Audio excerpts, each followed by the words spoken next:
Hello, j'espère que vous allez bien. Je suis trop contente de vous retrouver après cette longue absence qui était due au fait que mon printemps et été 2022 ont été juste catastrophiques. J'ai été très surchargée, j'ai passé par des moments très compliqués, beaucoup de stress, beaucoup de sentiments de débordement, être dépassé par les événements, bref. Mais qui dit épreuve, qui dit moment difficile, dit aussi beaucoup de leçons avec Dieu, une nouvelle étape ou une maturité ou plus de connaissances de la part de Dieu. Donc du coup voilà, cet été j'ai vécu beaucoup de choses et du coup j'ai aussi beaucoup de choses à partager, à témoigner avec vous, d'où mon retour sur cette chaîne. Et l'une des choses qui m'a le plus marquée cet été et que je pense qui a fait une très grande différence dans l'épreuve et dans ce que j'étais en train de vivre, c'était le fait que j'ai pris la décision de faire une formation. C'est l'école des passionnés de Dieu qui est donnée par Josiane, j'ai oublié son nom de famille, mais si vous ne voyez pas qui c'est, en fait elle a une chaîne sur YouTube qui s'appelle VTV et sur cette chaîne aussi elle partage beaucoup d'enseignements, des témoignages, mais surtout des enseignements sur la parole de Dieu et aussi de ses expériences avec Dieu.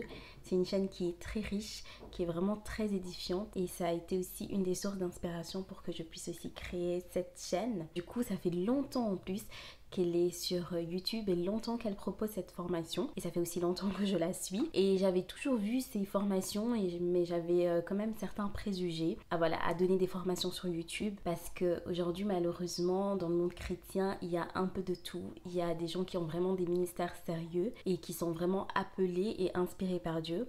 D'autres sont des vrais charlatans. J'en ai déjà vu des gens qui demandaient de l'argent pour qu'ils prient dessus pour la personne. Donc vraiment monétiser l'intercession, monétiser les prières et c'est des choses avec lesquelles bien sûr je ne suis pas d'accord et que je ne suis pas du tout participée. Mais ce qu'elle propose Josiane, c'est vraiment pas là-dessus, c'est une formation qui est correcte, à un prix correct et surtout que c'est quelqu'un qui édifie et qu'on sent qu'elle est vraiment appelée par Dieu parce qu'on voit tout simplement ses fruits. Du coup, comment ça se passe la formation? C'est que donc sur sa chaîne YouTube, j'avais regardé une vidéo, c'était je pense août-juillet et du coup il y avait le lien pour la formation qui était ouverte et je crois que la formation dure un peu plus de 3 semaines il me semble.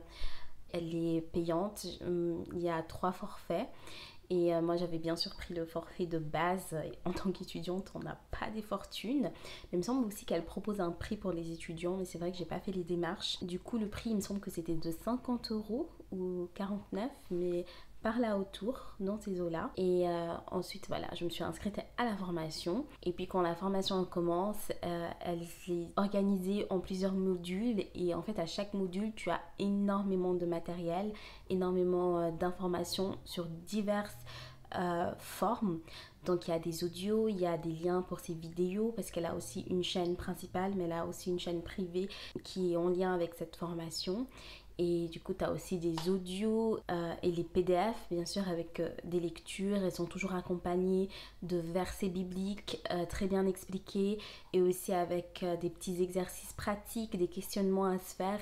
Et vraiment, ça aide à approfondir de nombreux sujets comme par exemple il me semble que le premier module si je me souviens bien c'était pour savoir est-ce qu'on est réellement sauvé, est-ce qu'on est en crise et aussi on a beaucoup travaillé les fruits de l'esprit et après je crois que c'était 2 ou 3 modules on a passé au challenge et le challenge c'est 21 jours avec le Saint-Esprit et ce challenge aussi il était hyper bien fait donc en fait on avait des tableaux avec 10 catégories. Il me semble qu'il y avait la prière, il y avait l'action de Dieu, enfin il y avait plusieurs choses à faire durant la journée et le but c'était vraiment de passer toutes ces journées connectées au Saint-Esprit, conscient de sa présence en nous et avec nous, vraiment demander au Saint-Esprit de nous guider pour chaque étape de notre journée, pour chaque chose qu'on allait faire, être en prière, être aussi dans un esprit d'adoration, une atmosphère qui crée une atmosphère autour de soi qui est propice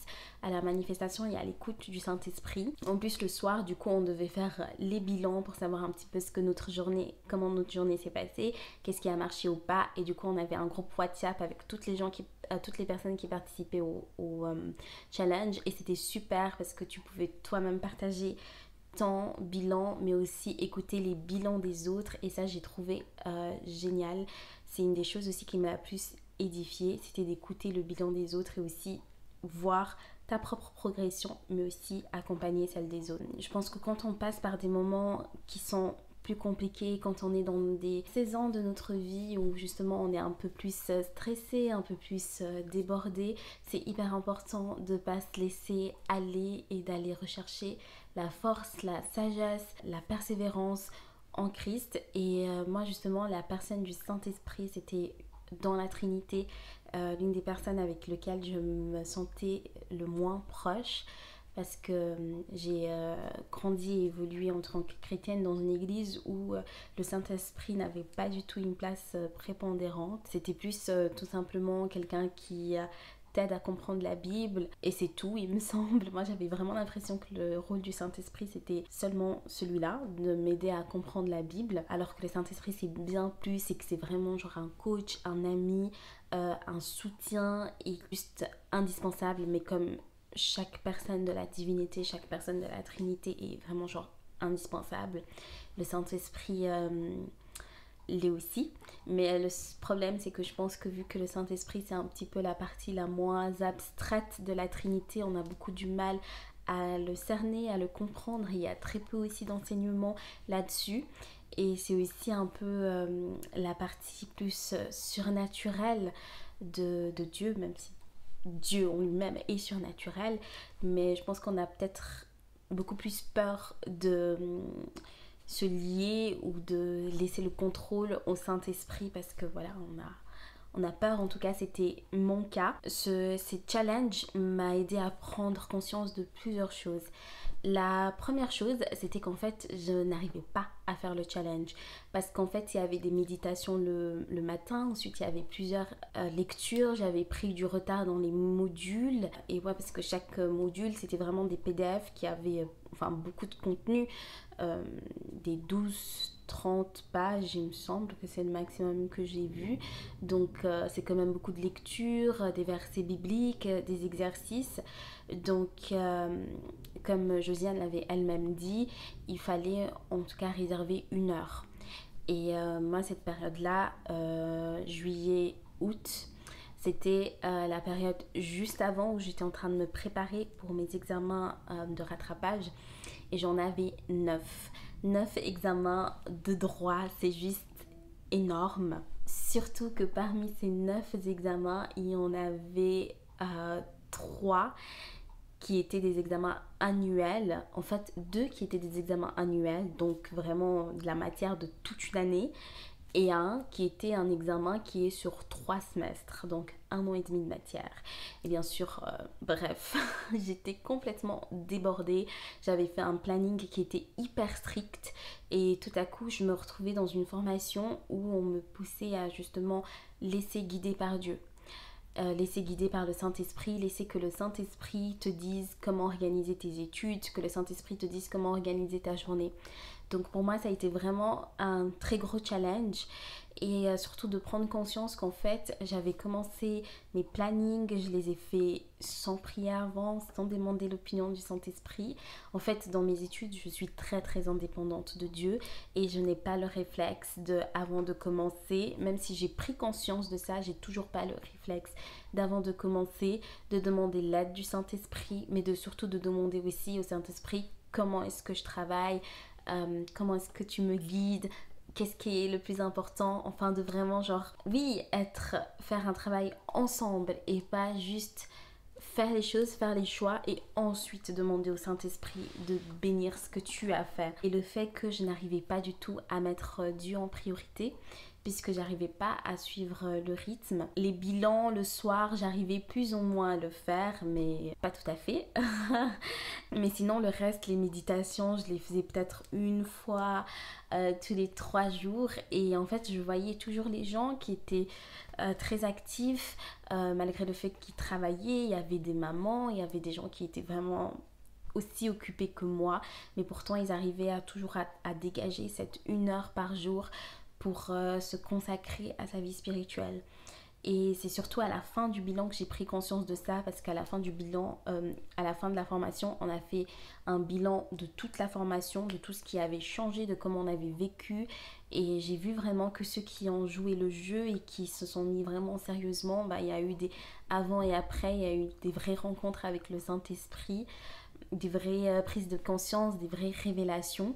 Et moi, bien sûr, j'ai aussi vécu quelque chose de fort. Pas tout son potentiel, parce que tout simplement, je n'arrivais pas à trouver du temps pour Dieu, mais pas parce qu'il n'y en avait pas, mais parce que je priorisais pas. Et je sais que les derniers jours du challenge, là, j'ai réussi en fait à dégager en fait à chaque fois un peu de temps pour au moins faire la lecture de la méditation. Et c'est toujours on est toujours un peu déçu de se rendre compte qu'en fait, quand on n'arrive pas à trouver du temps pour Dieu, c'est pas qu'il n'y en a pas, c'est tout simplement que nous, on n'y trouve pas, on le priorise. Je me suis aussi rendu compte de combien c'était difficile le lâcher prise, de se lâcher complètement à Dieu et qu'il dirige tout et chaque jour de notre vie. J'ai toujours cette tendance à faire les choses et après savoir si Dieu est d'accord ou pas, ou après demander à Dieu de bénir et demander à Dieu que ça marche, que les choses que moi-même j'ai choisies, les plans que moi-même j'ai tracés. Et oui, ce lâcher prise, j'ai aussi pu me rendre compte qu'il est très lié au fait qu'on ne doit pas se laisser déborder. On ne doit pas remplir autant nos journées qu'on soit complètement débordé, parce que là, à ce moment-là, on perd la connexion avec Dieu. Et c'était en fait ce qui se passait, c'est que pendant cet été, je révisais, je dirais peut-être 8 heures par jour. Et c'est quand même beaucoup, entre 8 et 10 heures par jour. Et du coup, c'est ce qui fait aussi que j'avais pas mal de difficultés à prier et puis à mettre Dieu. Mais au final, cette expérience, elle a été salutaire pour moi, parce que j'ai vraiment pris conscience de quelle est la place du Saint-Esprit dans ma vie, et j'ai aussi pris encore plus conscience à quel point j'ai besoin de lui et à quel point j'ai envie d'être encore plus proche et plus intime avec lui. Ça m'a aussi aidé à mieux voir et à mieux comprendre comment justement mettre Dieu dans ses études. Il ne faut pas le mettre seulement prier avant l'examen ou pendant la période d'examen, mais vraiment chaque jour prier, chaque jour demander à Dieu dans chaque étape. Vraiment, avant de faire son planning, prier. Avant de commencer à réviser chaque matière, prier. Et prier, voilà, pour son aide, pour qu'il nous rappelle les choses. Et je me souviens, à 2 reprises, j'ai vécu des choses pendant cette période d'examen où j'ai réellement vu la faveur de Dieu. J'avais un oral de droit de la sécurité sociale 2. Cet examen, j'étais très stressée. C'était un oral et c'était une prof qui est vraiment connue dans la faculté pour être une prof qui est très sévère, très perfectionniste, qui est une prof aussi qui a un petit côté sadique. Enfin voilà, elle aime bien faire souffrir les élèves, et puis elle trouve du plaisir dans la souffrance d'autrui. Bref, il y a de tout dans ce monde. Et du coup, à son examen, j'étais vraiment stressée parce que je me sentais pas prête, et c'était un oral. Et il n'y a rien de pire qu'à l'oral, quand tu tombes sur un sujet que tu ne maîtrises pas, te retrouver devant le prof sans savoir quoi dire, où tout le monde voit que tu n'as pas révisé. Bref, je déteste cette sensation, et j'étais beaucoup en prière. Parmi tous les sujets, je pense qu'il y en avait vraiment un que je maîtrisais bien. Et tout le reste, je savais à peu près, je pense que j'arrivais à me débrouiller, mais j'excellais pas. Et du coup, j'ai trop eu la faveur de Dieu, parce que j'ai pioché le sujet que je maîtrisais le mieux. Et franchement, l'oral s'est bien passé. Ça aurait pu être pire Ça aurait pu être horrible si j'avais tombé sur des sujets que je maîtrisais pas du tout. Et là, j'ai vraiment senti la faveur de Dieu. Et même à un autre examen, il y a une question. Il y avait une question dans cet examen-là, il me semble que c'était de droit administratif. J'avais le souvenir de où était la réponse à cette question, mais j'arrivais pas à la trouver. Et du coup, je me souviens, j'ai cherché partout pendant un moment. Et je me souviens que j'ai pris la décision de m'arrêter. Je me suis arrêtée, j'ai prié et je demandais au Saint-Esprit de me rappeler. Et après, en creusant, il m'a vraiment rappelé l'endroit exact où était la solution que je cherchais. Ouais, franchement, vivre des choses comme ça, la faveur de Dieu pendant tes examens, c'est tellement agréable et c'est vraiment la preuve que Dieu est avec nous et qu'il nous accompagne dans nos examens, qu'il nous accompagne dans toutes les choses de notre vie. Et voilà, j'ai pas envie que cette vidéo soit très très longue. Je pense qu'elle doit l'être déjà. J'ai perdu le compte du temps. Mais en tout cas, ce que j'avais envie par ce témoignage, puis cet échange d'expérience, c'est de vraiment investir dans votre relation avec Dieu, quitte à faire des formations. Bien sûr, si c'est des formations qui sont sérieuses et des formations, d'avoir le discernement de choisir les formations et vers les personnes avec qui on va être formé. Voilà, c'est toujours bien important d'avoir ce genre de challenge comme les 21 jours connectés avec le Saint-Esprit, de chercher à approfondir ses connaissances, de chercher à développer et à progresser. Parfois, voilà, on a besoin d'une aide extérieure, on a besoin d'être boosté dans notre foi, on a besoin d'être motivé, et ces genres de formations, de challenge, elles sont là pour ça. Donc saisissez les occasions. Moi, j'avais plein de préjugés, mais si j'avais su, j'aurais fait avant. Et là, j'ai aussi envie de refaire la prochaine fois qu'il y en aura. Voilà, je pense que j'en ai encore retiré des choses sur cette expérience, mais je vous les raconterai aussi un petit peu au fur et à mesure pour pas que la vidéo soit immonde. Aussi, je vous raconterai aussi tout ce qui s'est passé cet été. Voilà, du coup, on se retrouve pour de vrai, je l'espère, dimanche prochain pour une nouvelle vidéo. Merci de m'avoir écouté et à bientôt. Bisous.